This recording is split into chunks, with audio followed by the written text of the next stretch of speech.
আশা পূরণ হয়েছে।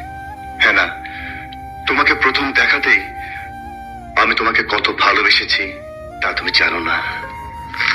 এই নিন আপনার কিডনি বিক্রির 50,000 টাকার চেক। আপনি কিডনি দিয়ে যে উপকার করেছেন, পেশেন্টের বাবার কাছে এর চেয়ে বেশি টাকা চাইলেও পেতেন। যদিও টাকার বিনিময়ে আপনি কিডনি বিক্রি করেছেন, তবুও এই উপকারের ঋণ ওনারা কোনোদিন শোধ করতে পারবেন না। তো ডাক্তার সাহেব, এই টাকা পেয়ে আমি কতটুকু উপকৃত হয়েছি তা শুধু আমি জানি।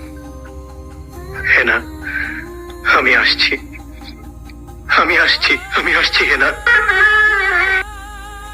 শিমুলতলি গ্রামের মরহুম জমিদার কয়েন খানের একমাত্র পুত্র আসিফ খানের সহিত শিমুলতলি গ্রামের খালেক মিয়ার একমাত্র কন্যা মুসাম্মদ রুকসানা বেগম উরুফে হেনার বিবাহে 1,01,000 টাকা দেনমোহ ধার্য করা হইল। বলুন বিসমিল্লাহ কবুল। বলুন বিসমিল্লাহ কবুল।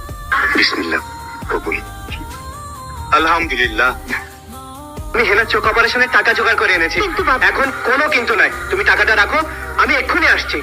চাচা, চাচা, বাড়ি ঘর এত সাজানো কেন? আর হেনা কোথায়? চাচা, কথা বলছেন না যে? চুপ করে আছেন কেন? হেনাকে তুমি ভুলে যাও। ভুলে যাব? হ্যাঁ বাবা, হেনার বিয়ে হয়ে গেছে। না, হেনার বিয়ে হতে পারে না। আমি বিশ্বাস করি না, আমি বিশ্বাস করি না।